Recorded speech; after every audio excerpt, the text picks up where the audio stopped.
Good morning सभी aspirant को। आप सभी का हमारी ईटी एकेडमी के प्लेटफॉर्म पे स्वागत है। तो आइए देखते हैं कि आज हमें कौन कौन से नए फैक्ट जो है वो करंट अफेयर्स में देखने को मिलेंगे। ठीक है, तो देखिए इराक जो है, इराक की संसद ने समलैंगिक संबंध को अपराध ठहराने वाला विधेयक पारित किया है। ठीक है, तो पूछा जा सकता है कि किस देश की संसद ने समलैंगिक संबंध को अपराध ठहराने वाली विधेयक पारित किया है। तो क्या हो जाएगा हमारा आंसर हो जाएगा इराक। समलैंगिक समझते हैं ना आप कि सेम सेक्स में शादी करना या सेम सेक्स में संबंध बनाना, लेकिन यहाँ पे संबंध बनाने की बात हो रही है, शादी की बात नहीं हो रही है। ठीक है, तो समलैंगिक संबंध को अपराध ठहराने वाला विधेयक जिस देश ने पारित किया है वह देश इराक है। हमने कुछ दिन पहले पढ़ा था एक रवांडा बिल के बारे में जो कि ब्रिटेन के द्वारा पारित किया गया है। अगर मान लीजिए कि इस विधेयक का कोई उल्लंघन करता है इराक में, तो उसको 7 वर्ष की कैद की सज़ा होगी अनिवार्य रूप से। मतलब ये कंपलसरी है कि अगर वो समलैंगिक संबंध को बनाता है, ठीक है, तो वहाँ की जो क्या बोलते हैं वहाँ पे उसको क्या सज़ा मिलेगी, तो 7 साल का तो कंपलसरी उसको सज़ा मिलेगा, जिसे बढ़ाकर 15 वर्ष तक भी किया जा सकता है। मतलब काफ़ी कठोर सज़ा है वहाँ पे समलैंगिक संबंध बनाने में। अगर आप पकड़े जाते हो इस संबंध बनाने में तो आपको कंपलसरी है कि 7 साल की सज़ा मिलेगी और इसको मैक्सिमम बढ़ा के 15 साल भी किया जा सकता है। थोड़ा इराक के बारे में अगर हम फैक्ट देखें तो इराक जो है इसकी कैपिटल कहाँ है, तो बगदाद में है, और इसकी मुद्रा क्या है, तो इराकी दिनार है। इसके राष्ट्रपति मतलब इराक के राष्ट्रपति कौन है, तो इब्राहिम राइसी हैं। अगर हम थोड़ा ज्योग्राफिकल इसका नॉलेज देख लें तो इराक के आसपास कौन से देश हैं, तो ईरान है, कुवैत है, सऊदी अरबिया है, सीरिया है और टर्की है। फिर से देखते हैं क्योंकि मैप में क्वेश्चन इसी तरीके से बनते हैं ज्योग्राफी में, जो कंट्री चर्चा में है उसी कंट्री को लेके पूछ लेते हैं एग्ज़ाम में।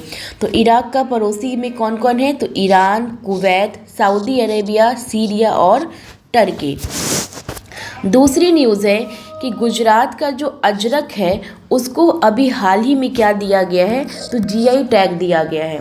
तो क्वेश्चन किस तरीके से पूछेंगे कि हाल ही में अजरक को जीआई टैग दिया गया है, इसका संबंध किस राज्य से है, तो कहाँ से है, गुजरात से है। ये गुजरात का सबसे प्रसिद्ध कपड़ा शिल्प है।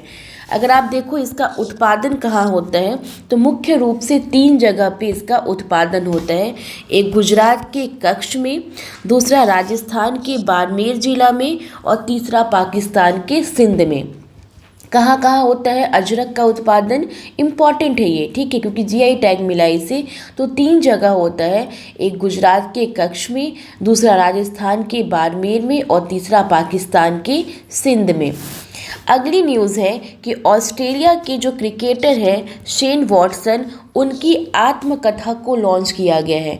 उनकी आत्मकथा का नाम क्या है, द विनर्स माइंडसेट। तो क्वेश्चन इस तरीके से पूछा जाएगा या पूछा जा सकता है कि द विनर्स माइंडसेट नामक पुस्तक जो है, या फिर द विनर्स माइंडसेट नामक आत्मकथा किसकी है, तो आंसर क्या हो जाएगा आपका, शेन वॉटसन की। और ये कहाँ के प्लेयर है, तो ये जो है क्रिकेटर है, कहाँ के, ऑस्ट्रेलिया के। रोबोट साथी ये किसके द्वारा लॉन्च किया गया है, तो भारतीय रेलवे के द्वारा। रोबोट साथी किसके द्वारा लॉन्च किया गया है, तो भारतीय रेलवे के द्वारा लॉन्च किया गया है। इसका उद्देश्य क्या है, जो यात्री हैं उनको टिकट, सुरक्षा आदि की सुविधा प्रदान करना। मतलब जो भी पैसेंजर है ना ट्रेन के, उनको सुविधा मिल सके, उनको सुरक्षा मिल सके, इसलिए हमारी इंडियन रेलवे के द्वारा रोबोट साथी को लॉन्च किया गया है। शुरुआत में ये जो रोबोट्स है वो भोपाल के रानी कमलापति, मुंबई के छत्रपति शिवाजी टर्मिनल, नई दिल्ली, कोलकाता, चेन्नई सेंट्रल, त्रिवेंद्रम और पटना जंक्शन पर तैनात किया जाएगा। हमारे पटना जंक्शन पे भी इस रोबोट साथी को क्या किया जाएगा, तो तैनात किया जाएगा। अगली न्यूज़ है, संघाई तीरंदाजी विश्व कप 2024 में भारत ने कुल 8 पदक जीते हैं। और ये इसलिए भी इतना इम्पोर्टेंट है क्योंकि भारत ने 8 पदक जो जीते हैं उसमें 8 पदक को जीतते हुए वो इस पदक तालिका में फर्स्ट रैंक पे है, जो कि हमारे लिए बहुत ही अचीवमेंट की बात है। और संघाई तीरंदाजी विश्व कप 2024 का आयोजन कहाँ पे हुआ, तो ये संघाई में ही हुआ।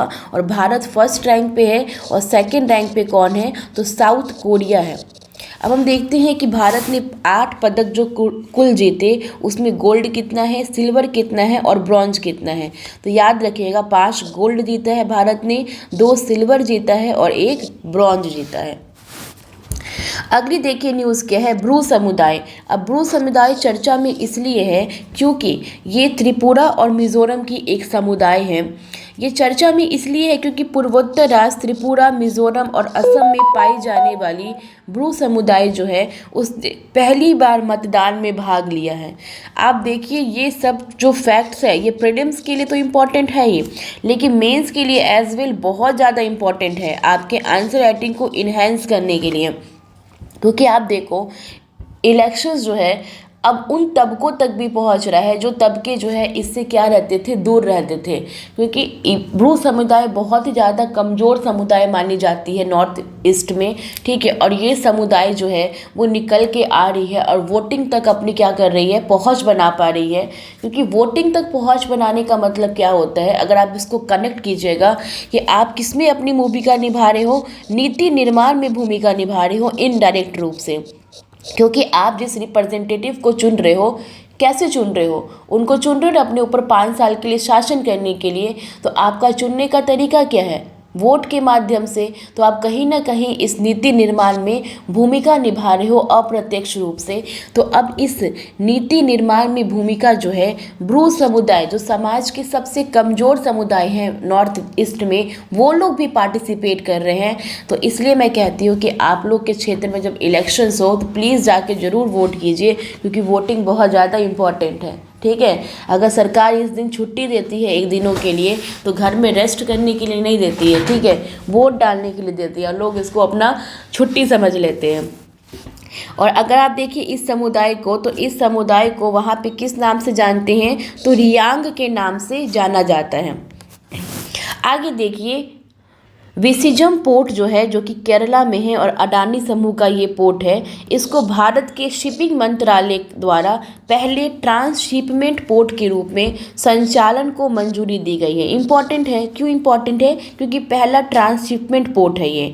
तो पूछा जा सकता है कि किस पोर्ट को भारत के शिपिंग मंत्रालय के द्वारा पहले ट्रांसशिपमेंट पोर्ट के रूप में संचालन की मंजूरी दी गई है। तो आपका आंसर क्या हो जाएगा, विझिंजम पोर्ट, ठीक है। ये कहाँ पे है, केरला में है। एक तो आपसे करंट अफेयर्स के माध्यम से पूछ सकते हैं ऐसा क्वेश्चन, या फिर इसको ज्योग्राफी में कनेक्ट कर देंगे, कन्वर्ट करके पूछ लेंगे कि विझम पोर्ट जो है वो किस राज्य में अवस्थित है, तो केरला में अवस्थित है। अब देखिए आईसीसी ने भारतीय क्रिकेटर युवराज सिंह को ICC men's T20 world cup 2024 का ब्रांड एम्बेसडर नियुक्त किया है।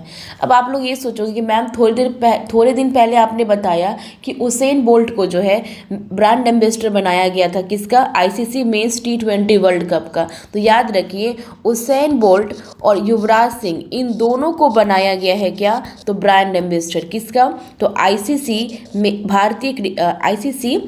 मेंस T20 वर्ल्ड कप का, ठीक है। तो याद रखना है इस दोनों पॉइंट को। ये होने वाला है ना, कहाँ पे आयोजित हो रहा है ये, तो अमेरिका और वेस्ट इंडीज संयुक्त रूप से इसका आयोजन करेंगे। अब देखिए अभी चर्चा में है ग्रीन क्रेडिट कार्यक्रम। तो ये जो अभी चर्चा में है ग्रीन क्रेडिट कार्यक्रम, तो ये पूछा जा सकता है कि भारत सरकार के द्वारा ग्रीन क्रेडिट कार्यक्रम को कब लॉन्च किया गया, तो अक्टूबर 2023 में शुरू किया गया था क्या, तो ग्रीन क्रेडिट कार्यक्रम।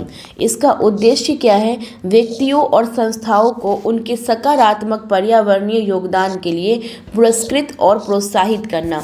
मतलब जो भी व्यक्ति है इंडिविजुअल रूप पे ही या फिर संस्था ऑर्गेनाइजेशन है, अगर उनका पॉजिटिव देखने को मिलेगा कि पर्यावरण में वो योगदान कर रहे हैं, तो उनको सरकार क्या करेगी, तो पुरस्कार देगी और साथ में प्रोत्साहित भी करेगी। अगली न्यूज़ है SCO the Shanghai cooperation organisation.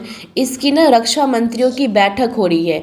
कहाँ पे आयोजित हो रहा है ये? तो ये कजाकिस्तान के अस्ताना में आयोजित हो रहा है। तो एससीओ की जो रक्षा मंत्रियों की बैठक है उसका आयोजन कहाँ हो रहा है? तो कजाकिस्तान में, ठीक है।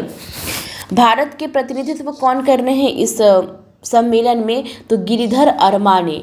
अभी गिरिधर अरमाने कौन है? तो भारत के रक्षा सचिव है। अब हम थोड़ा सा देख लेते हैं कि एससीओ की स्थापना कब हुई? 2001 में। इसका मुख्यालय कहाँ है? तो चीन में है। और इसके सदस्य देश कितने हैं? तो 9 सदस्य देश है। कौन कौन है? इंडिया, ठीक है, रसिया, पाकिस्तान और चाइना। मैंने इसको ऐसे किया इसलिए याद करने के लिए ताकि याद होगा। इंडिया, रसिया दोनों बहुत अच्छे मित्र हैं, चाइना और पाकिस्तान, ये दोनों का भी संबंध आप देखते हो अच्छा रहता है। तो इंडिया चाइना, चाइना पाकिस्तान। अब हम इधर वाले ले लेते हैं, तो तजाकिस्तान, कजाकिस्तान, ठीक है, फिर किर्गिस्तान और उज्बेकिस्तान, ठीक है। उसके बाद एक हमारा क्या रह गया? ईरान। याद करिएगा फिर से, क्योंकि इस मेरा काम ही है कि आप लोग को पूरा याद करवा देना अच्छे से। India, Russia, China, Pakistan, Tajikistan, Kazakhstan, Kyrgyzstan, Uzbekistan और ईरान। तो ये एससीओ में शामिल 9 मेंबर हैं। तो हमारा जो करंट अफेयर्स का सेशन था वो यहीं पे समाप्त हुआ। आप लोग कमेंट करके ज़रूर बताइएगा कि आपको सेशन कैसा लगा। Bye, thank you.